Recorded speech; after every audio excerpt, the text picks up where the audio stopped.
Thank you, Linda, for such a kind introduction. And it is an honor to be here with you today. And I'm super excited for those that are joining us live and those that are watching this, maybe recorded, that you walk away with value for your business, that you become the value commander of your organization and lead it to greater heights. So let's dive in today. I want to start off actually with an image. And when you see this image, maybe things come up for you. But I want you to think about this mountain image and your business and leading to greater heights. And you might be thinking, that's pretty typical, right? To have a mountain that you're showing for greater heights. But I want you to really dive into what does it take to climb a mountain like this? Now, this isn't the tallest mountain in the world. It's not Mount Everest, but it is the most difficult. And not many people actually climb this mountain because it's so dangerous. And because of that, what do you think needs to go into place to make sure you have a successful hike? Right? If you were to plan this out, you would need to find out all the information about the mountain, who has been on the mountain, who knows the trails, what does it take, what do you need, what are the supplies, how long will it take? And it goes on and on and on until you have a full game plan in place from when you start to the top, to the bottom, and even maybe coming home, right? So when you think about that in your business, the same thing. If you're going to lead your business to greater heights, whether you're starting off new or you are on your third mountain, every time there's planning that goes into place. There's actions that need to be taken. There are people that maybe need to be on the team. They may not be on your team right now. You may need to hire them. You may need to, bring them on as a consultant. There are different pieces to this puzzle to help you get to where you want to be. So just so you know which mountain this is actually in Nepal. It's an incredible mountain. It looks crazy. And so hopefully you walk away with this image. And so it doesn't matter if you're in the valleys or the mountaintops. It's just what are you going to do right now? And even if you are halfway up that mountain in your business and you're like, I need help. It's okay to call in and say, what do I need here? How do I get somebody's help here? And there's always incredible resources all around us. And you're here today learning. So incredible, right? Leadership Global has incredible professionals if you are looking for guidance and looking to lead your business to the next level. So before I dive in too far, there's a downloadable here. So go ahead and scan that QR code. You can walk through this session. And if you're watching this actually recorded, you could pause me, answer the question, and then start it again and keep going. So I want to start with this question. What does leading your business to greater heights mean to you? It's one thing to say, I want to take my business to the next level, but when we really own it for ourselves, what does that really mean? What is a greater height? What is that next step for you? What does that look like? And what is it going to take? And how committed are you to it? So just take a moment, write what's coming up for you, think about it. It's okay to kind of pause and think, well, what is it? This one may take you a little bit unless you are dialed in and have already done this. And if you've already done that, amazing. Now, is it still that? Is it still what you want? Or is there something else lingering that you would like to do that's even bigger, right? It's think big. Sometimes we start our business and we're just, going. We jump in the plane and take off and build the plane as we go. But sometimes we don't think big enough. And I want you guys to really push yourself to say, well, that's big, but how much farther could I go? And then when I get there, how do I know I've actually hit success? Now, this is a kind of an interesting question, right? Where you say, well, it's different for everybody, right? There's not just one, like, if you did this, then you're successful. There's not. Everybody has a different view of success, which is beautiful because you have an idea of what success would be for you, and that might be completely different to your best friend, to a colleague, to somebody else. So, what is your success? Either now, what's success now? What could you do now? What is that think big success that later? And how do you know when you hit it? And are you celebrating your wins? I know some people talk about the daily wins. We talk about daily wins all the time. How am I winning every day? But that's not my success, right? When I reach success, there's going to be a marker in this. It's like a flag post that I hit that and I know I've achieved it. So write that down for yourself. So I wanted to go through some success insights, and this feels like a kind of a lot, but we're going to walk through each one of these because it's kind of fun to read other people that are successful and what do they say. So the writer of Harry Potter said, it's our choices that show us who we truly are, far more than our abilities. And I like to start that one because sometimes our choices, we don't give them enough credit because we make decisions every single day, and our choices and what we think and what we believe are sometimes more impactful on our results than even our abilities. So just as a side note, Elon Musk says when something is important enough, right, do it even if the odds are not in your favor. And he wrote that he thought he would be 10% success rate was his probability of starting his journey and what he has created. And that 10% was enough, right, to even say, I think I could do it. And he ran for it. Michael Jordan said he missed 9,000 shots, lost almost 300 games, and was given the winning shot opportunity 26 times and lost the game, right? You could think, oh man, but this man was successful, right? And he said he found success because he failed over and over. Wow, totally a different perspective, right? You've got Jeff Bezos that says, I knew that if I failed, I wouldn't regret it. It's not even trying that he would have regretted. Owner of Amazon, started Amazon, right? Indra, she was the CEO of Pepsi, rose to great success in her career. She didn't say this was her success moment, but what I like what she said was the distance between number one and number two is always constant. If you want to improve your organization, you have to improve yourself, and everything else gets pulled up. Wow, right? Totally taking full responsibility for your organization and what is happening. Sarah Blakely said, don't be intimidated by what you don't know. That could be your greatest strength. Love this. And ensure that you do things differently from everybody else. And she mentioned that she knew she would be successful when she was a household name. Well, Spanx is a household name now, and she has hit success, and it's incredible, right? Walt Disney said, all our dreams can come true if we have the courage to pursue them. He created a legacy of dreams and success and creating things over and over and just so much greatness that we see across all kinds of different companies and different individuals. And you may have somebody that is successful that you're looking up to and that you're hearing what they're saying and when they saw success. So maybe this inspires you just a little bit. All right, I want to dive into this statement, value commander. It is in the title, but I'm not sure how you associate with that because depending on where you are in your business, this may be either like, I'm not sure. I don't feel like I'm a commander of value in my business. I really don't even know the value steps. But I want to kind of reframe this for you because you might be doing more things in your business that are value focused than you think, and you can be doing more if you are not. So the first one is setting those long-term goals. This is the traits of a value commander, setting long-term goals, envisioning the future of your company, and then making strategic decisions that are based on those long-term goals and efficiently allocating all your resources to maximize returns because we need to have returns, right, to stay in business. And in doing all these things, we are increasing our value.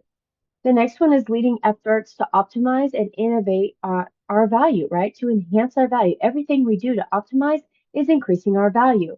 The more work I do on my business, not just in it, is going to help the value grow. And if I'm doing it strategically based on my long-term goals, that could be powerful.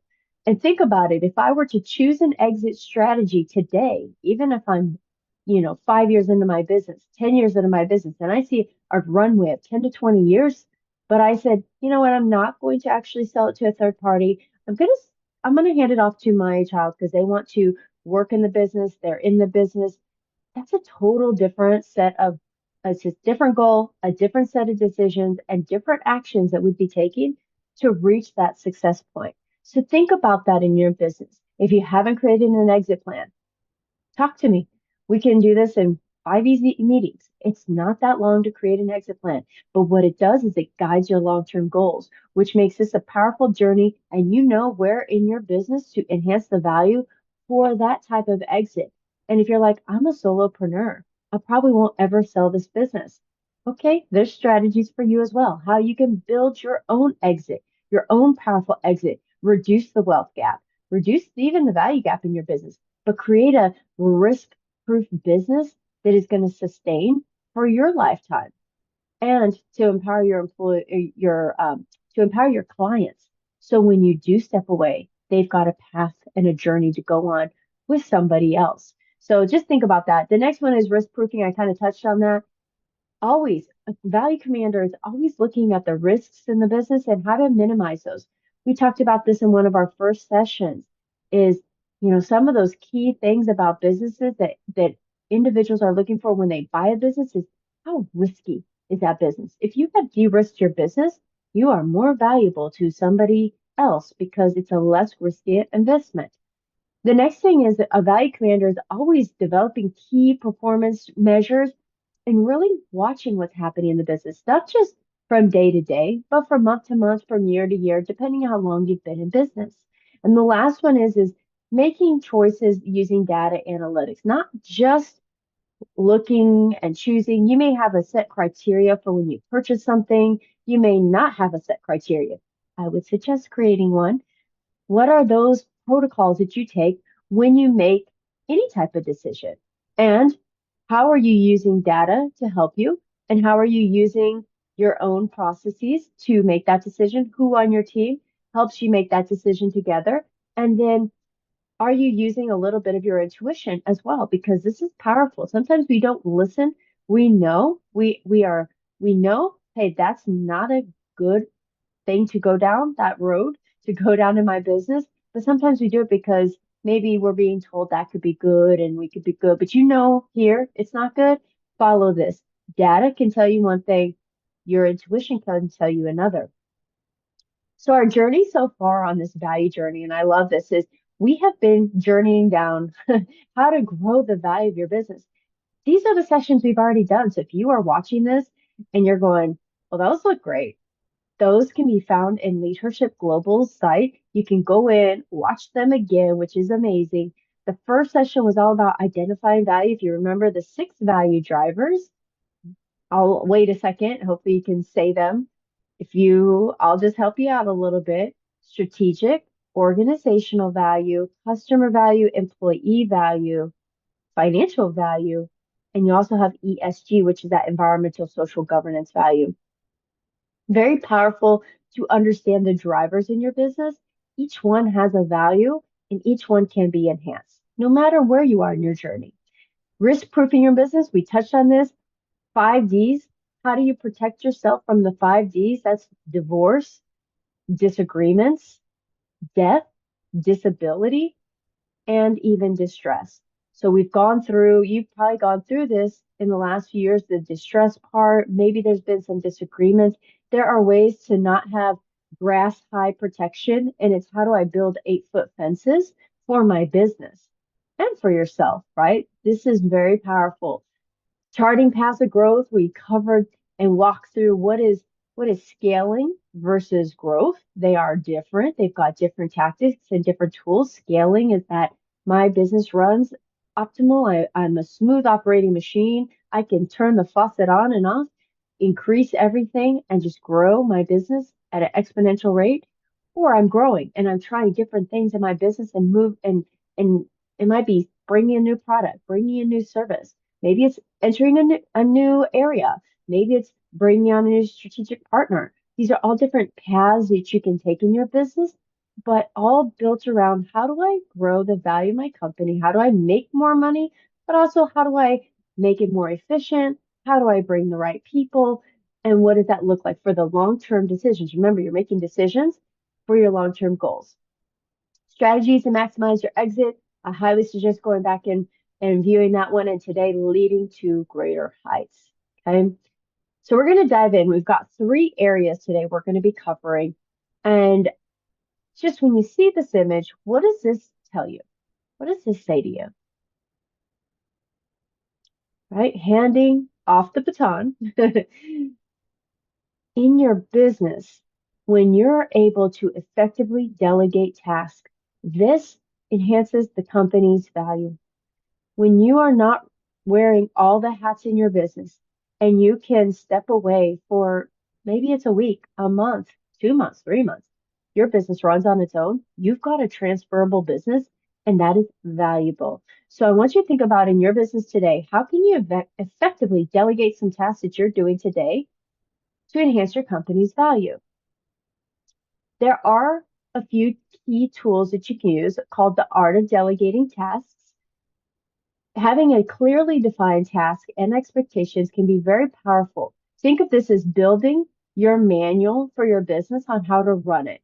And if you were to have a virtual assistant, an in-person assistant, executive assistant, somebody that's like your right hand, maybe it's a co-founder, maybe it's somebody you're bringing in that is a consultant, it could be any of these things. Whatever you're handing off to somebody else, if you have built the entire framework of what it is they're doing, how do they do it, what are the steps, what are the priorities, this is so valuable. It's like building the manual that will literally be able to have somebody else sit in that seat. And if they left, somebody else could sit in that seat. I would even highly suggest at this point, if you are building this out, do videos, show them how to do it.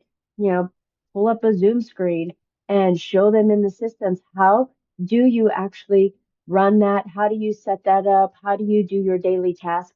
This can be highly valuable for you both now and in the future. And choosing the right person for the role. Sometimes we have the perfect people on the team, but they're just in the wrong seats. There's many different principles out there and people talking about it, right? The right person on the bus with the in the right seat. And it is key that maybe those that are doing different things would enjoy some other stuff more and they might be more efficient. So think about that as you delegate out and then providing support and monitoring progress. Many times, if things are delegated, it is thought that if you have the instruction that they're going to do it the way it is intended. But there are many times people interpretate things as we all know, and they may do it differently. And you're like, oh, that's not how I wanted it done. So if you want it done at best in class, it's kind of like thinking hard now, easy later. So put in the hard work with them, make sure they understand how to do it, walk through the process with them, monitor it, double check it. And once you can see that it's efficient and done correctly, then okay, what next, right? You can monitor at touch points are longer instead of keeping it really tight and making sure you get it done right within that first time frame. If you're wondering like, oh, well, how much am I really kind of you know how much you're controlling your business, but there are some key things you might learn on the owner centricity quiz that may open you up to things you could even also delegate more, and even just being really honest and real with yourself about this whole topic. And if you are fearful and don't trust others to do it, think about how you can have checks and balances with people so you're not giving one person everything. You might be giving a couple people different things, and those people have to double check with each other, and therefore, and you have the oversight of everything, and it kind of takes that stress level down. Also, making sure that the right person is there, somebody you do trust, and building that trust over time. So when you think about that, once you think about what it is in your business that you can do this. And then on a side note, this is just kind of fun. I want you to write down what your time is worth. What is that amount? If someone were to hire you for an hour, what would you charge them? Okay, what would that be? Just write that number down. Now write all the tasks you're doing in the day and how many hours those tasks take you. So just take a minute, write it down. If you need to pause this, pause it. Write down all the tasks, how many hours, and then I want you to do the math. Take your hourly rate, times it by how many hours you're doing that task on average, and see at the end of the day what you spent with your time. And if your eyes are like this, it should be, because if you're doing things that are not worth your time, we need to see who we can delegate it to. And if that means hiring somebody because their value to you is super high because they're going to be doing things that are very important to you, but they may do it at a lesser rate, meaning you can pay them less than you would pay yourself. Think about it. What could be possible for your business? Okay. Action step. Identify 2 tasks that you can delegate this week. If you need to define the task and the expectations and build this out, do it. Start doing this for everything you're doing. And I would say take one task and build it out and do this every month. Do one task every month. And you'll see at the end of the year, that's 12 things you're doing that you have a full operational manual of somebody else that can do it. Wow, powerful, right? Don't be worried about how long things may take.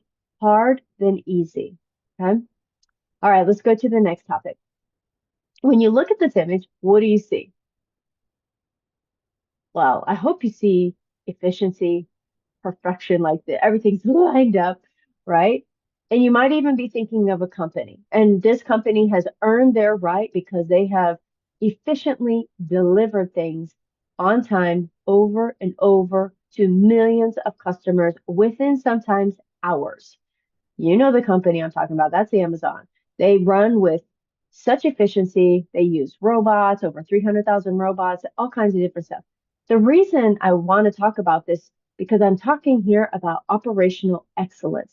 How can we take our operations and get it to a level that's maybe even beyond Amazon? You more efficient, more um, smooth and streamlined than you could ever imagine just by putting in some of the hard work now, right? The daily operations. What are they that can be optimized in your business to enhance your company value? When you get this down, think about the less stress of things breaking down, bottlenecks, things pausing when you have built that system. Now, if you think back to the delegating task, I was telling you to write out what all those things are. If you've got your processes detailed out and it's a manual and everybody knows the processes and they know where they go, the people that are waiting on other people, this is key. And if we can shrink the time of wait, think about how you can speed things faster. So I want you to think about this for your business. I'm going to give you some time killers and ways to really, you know, empower your company. But this isn't all of it. There's so many operations in the business, but they're also unique. So if I went down one path of operations, yeah, we might be here all day. So just think about your business on the operations. What can you do? What is killing time in your business? I'm giving you 3 examples and some tips. So the first one is inefficient meetings. This applies to everybody. I do not know where you are in your business, but I'm sure at some point in the week you are having at least 1, 2, 3 inefficient meetings, if not more. And that is just meetings that you might be waiting on somebody, time killer, somebody didn't let you know, that no clear agendas, there's no time limits on the meeting, and you're just there just because you need to be there and because you block the time. Just just think about this in your business and just be honest, maybe brutally honest, and I'm going to give you some tips for that. Next one is email overload. If you or your employees are checking your email throughout the day multiple times and replying multiple times throughout the day, think about how much time is lost if you were to do that throughout the day and you had other things you needed to work on. I'm going to give you some pointers on that because it can be very powerful for you and your team. And this is everybody, right? If you are getting emails in and your business has a response of emails that needs to be high. So last one is unclear priorities and lack of planning. So if we don't have clear priorities, we are not going, it's going to be like the to-do list. And instead of it being prioritized on the list, it's going to be what's the easiest to do that I can do right now. And then the longer taking items usually wait. They may be more priority, but because they take longer, we may push them down further because we don't have enough time in the time frame we have at that moment, right? So now it's just like, well, task switching can also be a real big burn of time.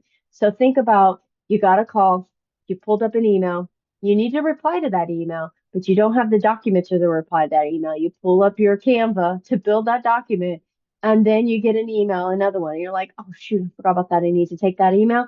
I need to do this, and I'm going to take some notes. And oh man, I had that notes. I need to put this in my CRM. And now we have done about 30 different things with 10. If you look at any screens, if you have more than like 5 screens open, we are multitasking here. And is it efficient? Is it efficient for our business? Or are we killing time that we don't need to? Time is money. Go back to that list of tasks and what is your time worth? If your time was worth $500, would you have paid yourself to do what you have done? Or would you have paid somebody else to do what you have done in that hour? Would you have paid somebody else to do what you have done in that hour? Probably not if it was part of these time killers, right? We want to get really, really focused, and it can be very tough. There's a lot of distractions. And don't beat yourself up. It's empowering yourself to get better. How can I lead my business to greater heights? It may take the hard now, easy later. It may take you really honing in and being laser focused to build those habits to really transform. And that could be people on your team too.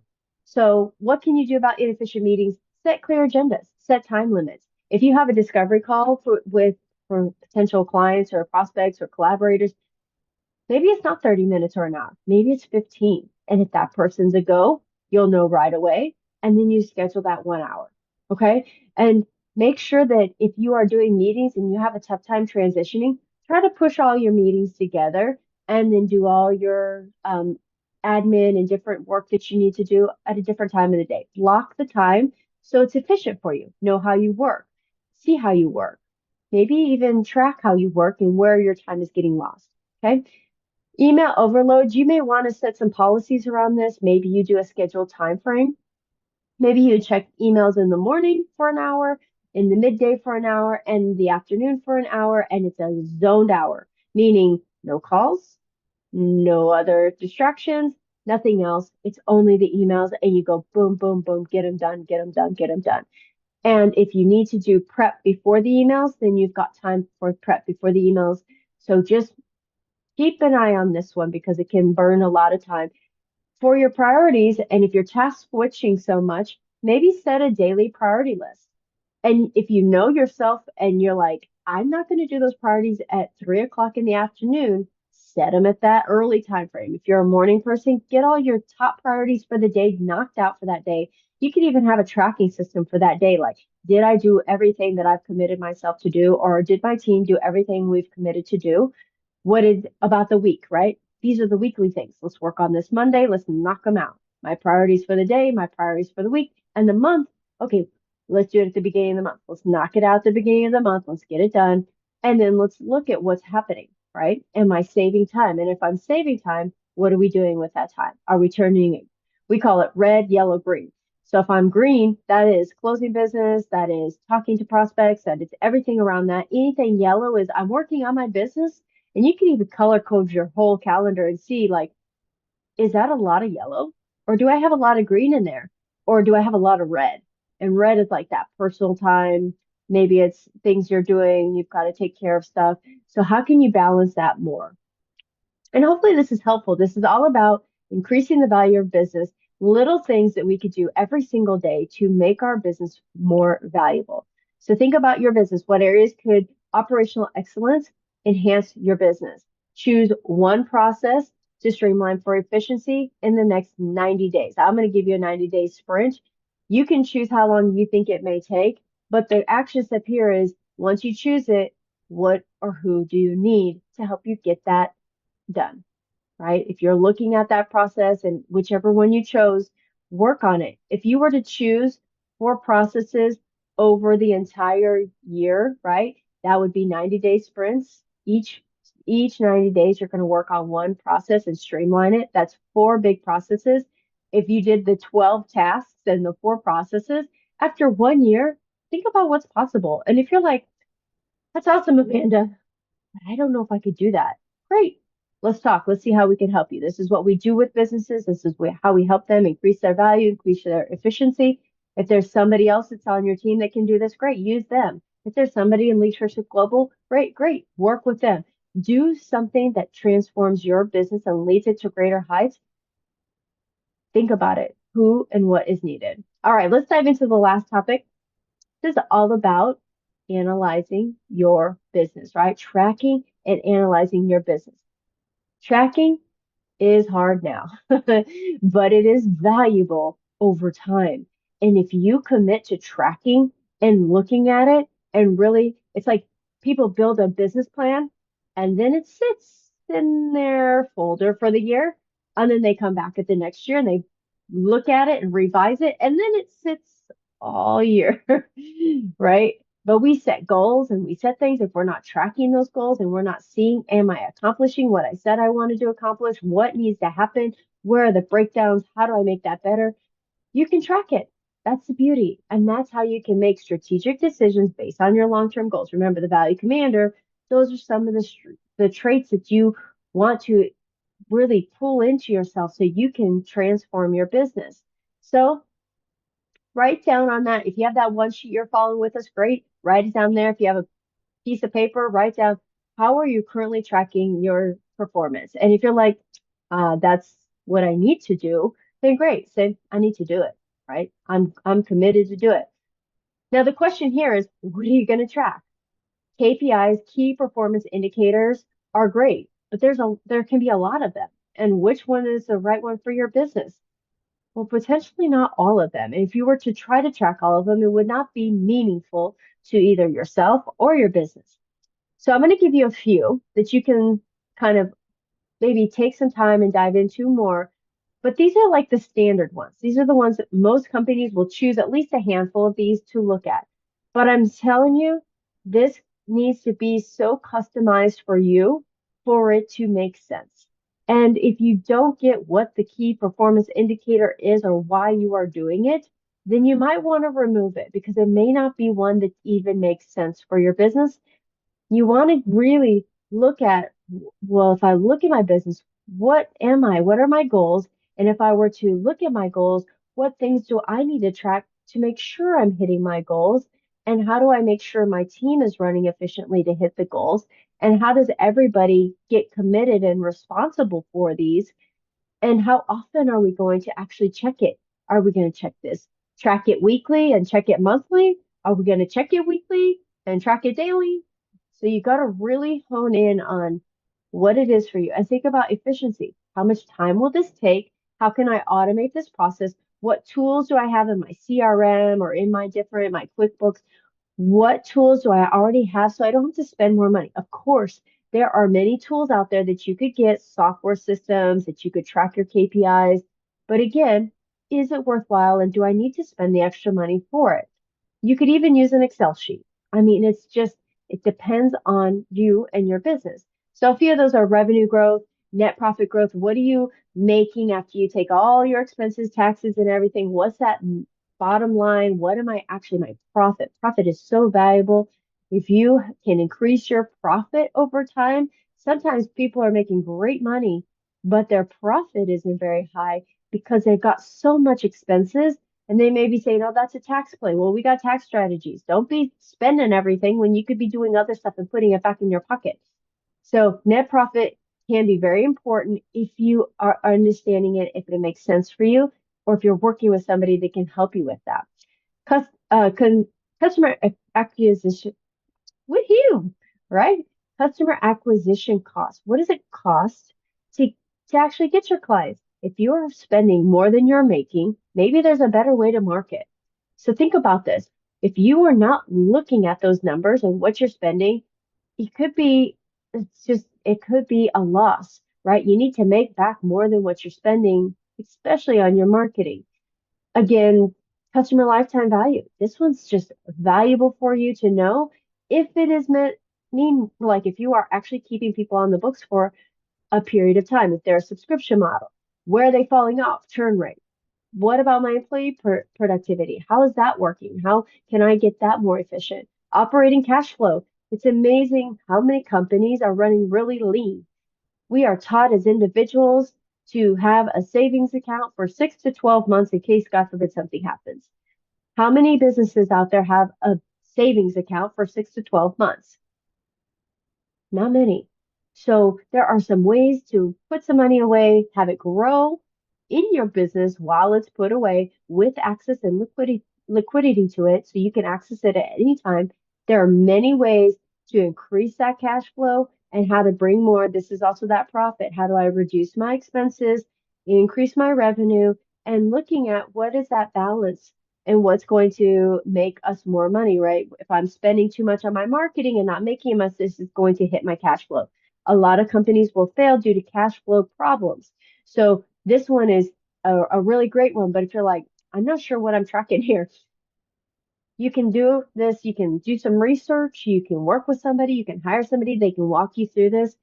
It is a little scary to look at, but once you understand it, and what it can do for you and what you're looking at, it can give you clarity and it can kind of maybe it could be a little bit disturbing because you really see the numbers, but it also can be motivating to say, okay, that's it. That's where we are. Now, what can I do? That's powerful, right? It's not a failure. It's just that's what's happening. And now how do I get a solution that will solve this problem and make it better? Gross margins, net promoter score. I like this one. It's how are you ranking? What are your scores? If you are doing reviews and you might be like, yeah, I don't track reviews. That's not part of my business. Well, if it is part of your business, there's some cool tools out there you can use. And the last one, return on investment. How quickly can you gain your money back after investing in something? And do you even know? Do you know how to track that? Do you know how to project that out? If you're looking at purchasing a business, we've got some really cool tools that show based on the seller terms, how long could it be until you get your return on investment? Now that's power. That's putting power back into your pocket. And there are tools out there to help you. That's the mastery. How do I really get this thing to be a mastery for your business? So, action step, identify three key KPIs to monitor regularly. If you're like, we already have like 10, great. Which ones are really meant to be in your business, the key performance indicators that are going to help you make decisions, and whichever ones are not, take them out.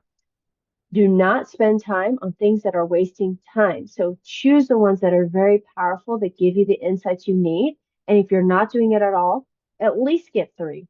And if you want to push it to 5 to 10, great, do it. If it's worth your time and if it's worth the decisions that you can make from that. Okay. So let's bring this all together. I love this. All this, as we've looked at everything, it's like putting a puzzle together, putting the pieces together, and seeing the light in what you're doing. That it's not spinning your wheels anymore. It's getting some gription on those wheels and actually moving forward in alignment with each other. So how can you? How can you align that leadership when you looked at the mountain and the journey to leading to greater heights? What is going to take for planning? What is it going to take for the actual hike? What is it going to take for when you come down off that mountain for your business? What is it going to take to get to that greater height? Who and what is needed? What do you need to do operationally to get really smooth so you can go to that next level? And then how are you going to track it to know that you got to that next level, all for the greatest impact for your business? So just think about that one. You can write it down. But the next step is, what are you going to do? What are going to be your next three steps?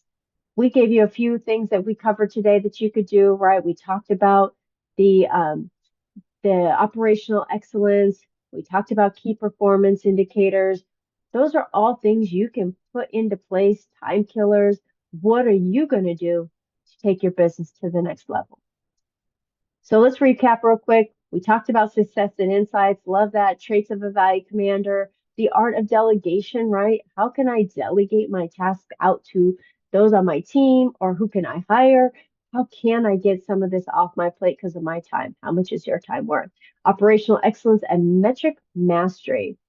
And I know I have at the end usually a lady with many hats, but I want to get us to one hat, right? I want you to get leaned down to really focusing on what you really enjoy in your business and what you are going to be able to do to make the most money, to be able to have the most impact, to have the most fulfillment.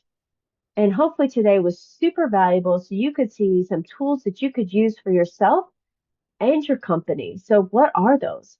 What value add takeaways did you get today? Incredible. As you think about it, as you're sharing in the chat and as you're going through this process, may you walk away with value, but the only value that will really last is the one you will take action on. Theory is theory, and theory can be really great and exciting, and it can get people excited, but it doesn't mean anything unless we take actions.